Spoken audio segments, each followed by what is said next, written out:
Hello student, तो आज आपका जो is matter surrounding us chapter हमारा डिस्कशन चल रहा है, उसी को थोड़ा आगे बढ़ाते हुए आज शुरू करेंगे solubility and factors affecting solubility. तो चलिए फिर शुरू करते हैं। Depending upon the concentration of solution, ठीक है, सॉल्यूशन क्या है? एक है अनसैचुरेटेड सॉल्यूशन, दूसरा है सैचुरेटेड सॉल्यूशन। ये किस पे डिपेंड करता है? Depending on the concentration of solution.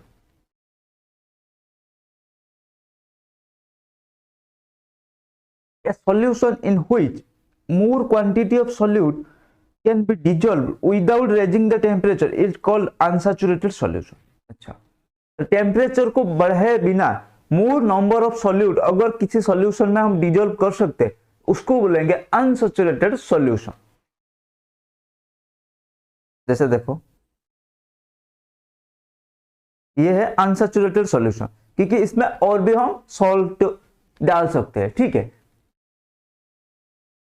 A solution in which no more solute can be dissolved at temperature is called, at that temperature is called saturated solution। तो saturated solution माने, saturated solution का meaning क्या होता है? देखा होगा आपने, saturated एक होता है saturated, एक होता है unsaturated। unsaturated मतलब उसमें हम more solute dissolve कर सकते हैं, लेकिन उसका हाईएस्ट लेवल क्या है? जब वो सैचुरेशन में आ जाएगा, मतलब उसके बाद हम जितना भी सॉल्यूट डालेंगे वो डिजोल्व नहीं होगा, ठीक है। उस पॉइंट को हम क्या बोलेंगे? सैचुरेटेड सॉल्यूशन, ठीक है। देखते हैं सॉल्युबिलिटी क्या है। सॉल्युबिलिटी क्या है? एक सॉल्यूशन में हम क्या करें? सॉल्वेंट और सॉल्यूट मिलाए, ठीक है। Maximum amount of solute which can be dissolved in 100 gram of solvent at specific temperature, ठीक है। एक स्पेसिफिक टेम्परेचर में maximum amount of solid which can be dissolved in 100 gram of solvent. Effect of temperature and pressure on the solubility. अब देखते हैं हमारा temperature and pressure solubility को कैसे इफेक्ट करता है। पहला देखते हैं solution of solid in liquid usually increases on increasing temperature and decreases on decreasing temperature। तो solid in liquid में क्या होता है? solubility increases on increasing in temperature and decreases on decreasing in temperature। remains unaffected by change in pressure। pressure से इसका कोई लेना देना नहीं है जब हम consider कर रहे हैं solid in liquid, ठीक है। अब देखते हैं gases in liquid। पहला था solid in liquid. Solid in liquid में क्या है? On generally on rising temperature solubility increases and on decreasing temperature solubility decreases, ठीक है। लेकिन उसका प्रेशर से कोई लेना देना नहीं है। वो क्या बोलेगा? प्रेशर भाई साहब तेरे से मेरा कोई रिश्ता नहीं है, ठीक है। Then gas in liquid usually decreases on increasing temperature. Gas in liquid का usually decreases with increasing in temperature and increases with decreasing in temperature। देखो water contain dissolved gas in gases in liquid, okay। when heated the dissolved gas try to escape in form of bubbles। तो इसीलिए जब temperature हम increase कर देते हैं तो उसका सॉल्युबिलिटी डिक्रीज हो जाता है, क्योंकि जब गैस डिजोल्व होता है, यहाँ पर एक केस लिखो, तो गैस डिजोल्व होता है लिक्विड में, लेकिन जैसे ही लिक्विड हमने हीट दिया, मतलब उसका टेम्परेचर इंक्रीज कराया, तो वो क्या होगा? वो gas particle as a bubbles निकलने लगा, ठीक है। वो बोलेंगे यहाँ गर्मी बहुत है, हम यहाँ नहीं रहेंगे, हमें बाहर जाना है, ठीक है। तो वो भागे चलेंगे। लिक्विड सॉल्यूशन से गैस पार्टिकल क्या करेंगे? भागते चलेंगे। भाई तू हमें क्या ज्यादा टेम्परेचर दे रहा है, हम तेरे साथ नहीं रहेंगे, हम चले तुझे छोड़ के, ठीक है। फिर याद करना दुआओं में। चलो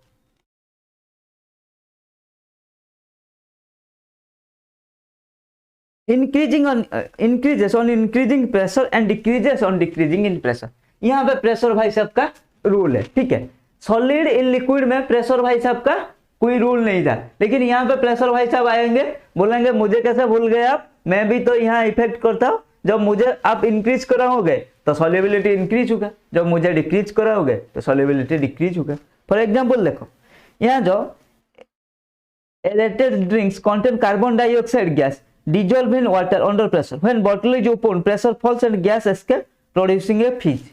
आपने देखा होगा जब आप कोका कोला हो या पेप्सी हो या आपका स्प्राइट हो, जब उसका बॉटल खोलते हैं एक साउंड आता है, ठीक है, और क्या प्रेशर निकलता है, ठीक है, जब उसको उसका जब कैप उसको खोलते हो आप, ठीक है, तो वो किसी लिए होता है, इसीलिए होता है उसमें आपका कार्बन डाइऑक्साइड डिजोल्व रहता है, वो हाई प्रेशर में रहता है, और जैसे ही बॉटल हमने ओपन किया प्रेशर रिलीज होने लगा, ठीक है।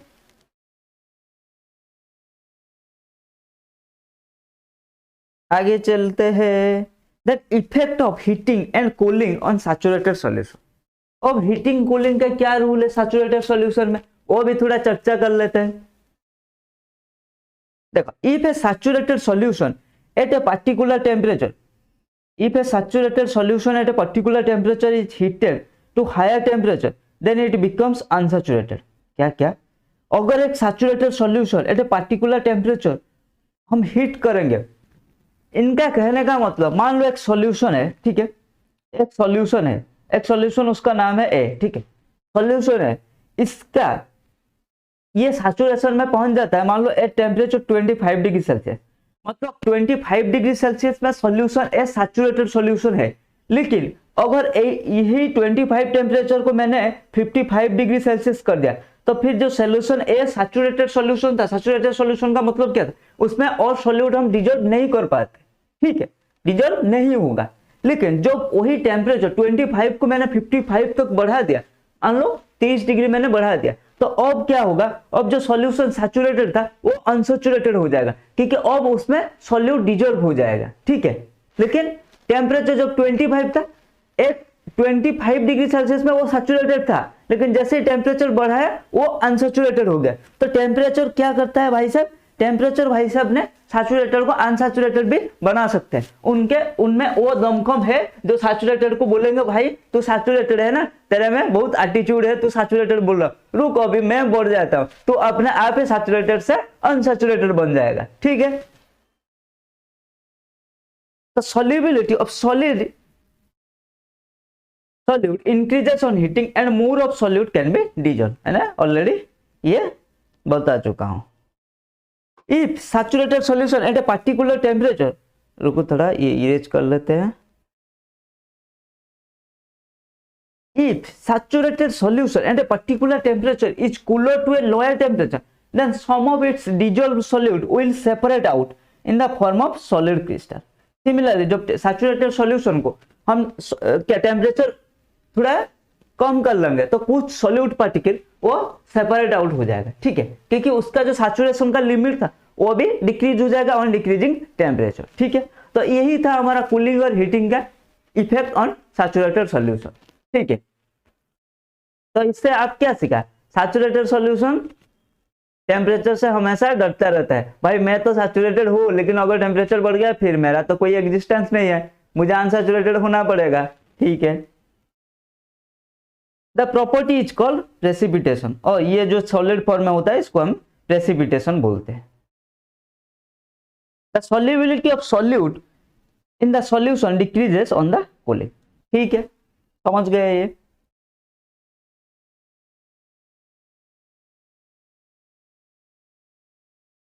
देन सैचुरेटेड सॉल्यूशन, देखो हीटिंग करते हैं, ये हो गया ऐसे हो गया, ठीक है,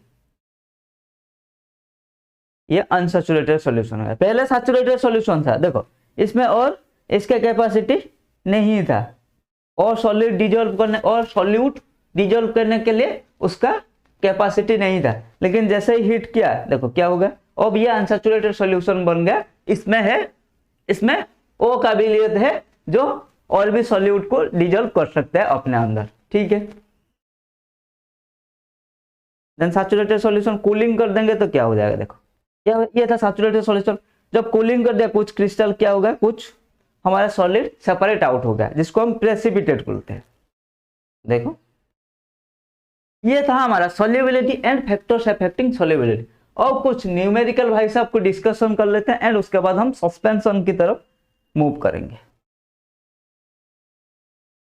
देखो सब्सटेंस सॉल्युबिलिटी इन वाटर, कुछ सब्सटेंस दिया है मतलब सॉल्यूट सॉल्युबिलिटी इन वाटर एट कितना है, टेम्परेचर स्पेसिफाई को है 20 डिग्री सेल्सियस, ठीक है। तो कॉपर सल्फेट 21 ग्राम, पोटेशियम नाइट्रेट 32 ग्राम, पोटेशियम क्लोराइड 34 ग्राम, सोडियम क्लोराइड 36 ग्राम, अमोनियम क्लोराइड 37 ग्राम, शुगर 204 ग्राम। ठीक है। A student determine the solubility of four substance KNO3, NaCl, KCl and NH4Cl दिया है। ठीक है। In water at 5 different temperature as follows. देखो एक student आया, उन्होंने डिटरमाइन किया इन 4 सब्सटेंस का सॉल्युबिलिटी। ठीक है। The solubility of four substance in water at 5 different temperature. ठीक है।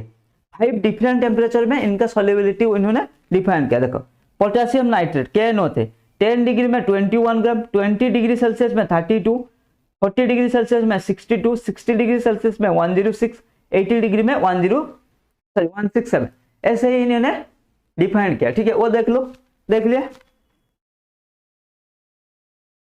What mass of KNO3 would be needed to make a saturated solution of KNO3 in 50 gram of water at 40 degree Celsius. तो कितना mass required होगा KNO3 को to make a saturated solution of KNO3 in 50 gram. ठीक है। और इसका temperature क्या दिया है 40 डिग्री सेल्सियस में। The solubility of KNO3 at 40 degree Celsius is 62 gram. Sir ये 62 ग्राम्स क्या कहां से आया? ये देखो solubility of KNO3 at 40 degree Celsius 62 gram. ठीक है। इससे ध्यान से रखो, इसी से ही वो क्वेश्चन है। ठीक है। That means 62 grams of KNO3 is needed to 62 grams solubility at 40 degree Celsius. Solubility of KNO3 in water at 40 degree Celsius is 62 ग्राम। इसका मतलब ये है, इसका मतलब है 62 grams of KNO3 is needed to make a saturated solution of KNO3 in 100 grams of water at 40 degree Celsius। ठीक है। तो 40 डिग्री सेल्सियस में 62 ग्राम ऑफ KNO3 रिक्वायर्ड है 100 ग्राम वाटर को सैचुरेटेड सॉल्यूशन बनाने। ठीक है। तो to make saturated solution in 50 gram of water will require half of 62 gram. ठीक है। तो कितना हो गया 31 ग्राम।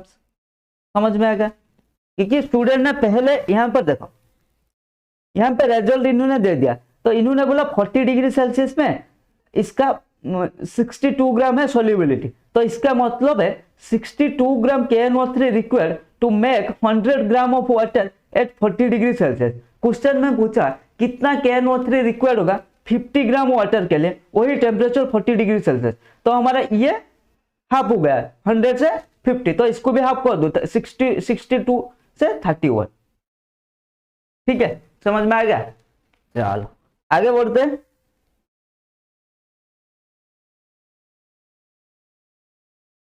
ठीक है।